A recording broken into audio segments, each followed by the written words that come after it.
রাশিয়ার তৈরি সবচেয়ে বড় যুদ্ধ জাহাজ ছিল মস্কাভা, যা ইউক্রেনের মিসাইলের আঘাতে ধ্বংস হয়ে যায়। যদিও রাশিয়া এটা স্বীকার করেনি কখনোই, তবে এবার সবাইকে চমকে দিয়ে মস্কাভার চেয়েও বড় যুদ্ধ জাহাজ নিয়ে ইউক্রেনের সাথে যুদ্ধে নামছে মাস্টার মাইন্ড পুতিন। স্যাটেলাইটের ছবিতে সেই জাহাজের দানব আকৃতি দেখে ইতিমধ্যে রাতের ঘুম হারাম হয়ে গেছে ইউরোপীয় দেশগুলোর। জাহাজটির নাম ইভান রোগোভ ক্লাস আম্বিভিয়াস অ্যাসল্ট শিপ, যা মস্কাভার চেয়েও আধুনিক আর বড়। এটি তৈরি করা হচ্ছে রাশিয়া কর্তৃক দখলকৃত ক্রিমিয়ার কার্চ এলাকায়।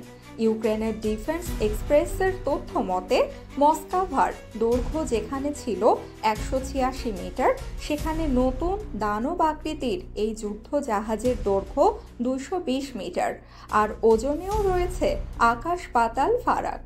মস্কোভার ওজন 11,000 টন হলেও এই দানব আকৃতির জাহাজের ওজন 30,000 টন।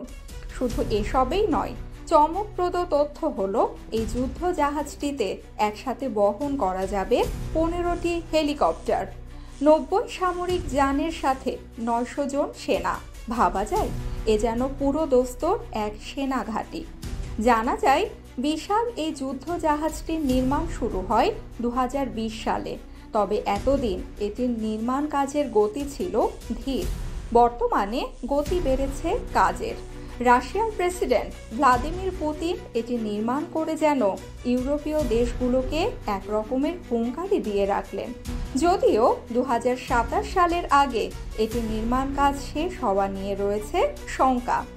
এদিকে টিম হোয়াইট নামের ইউক্রেনীয় এক সাংবাদিক ইউক্রেনের প্রেসিডেন্ট ভ্লাদিমির জেলেনস্কিকে পরামর্শ দিয়েছেন জাহাজটি যে অঞ্চলে তৈরি হচ্ছে সেখানে হামলা চালাতে।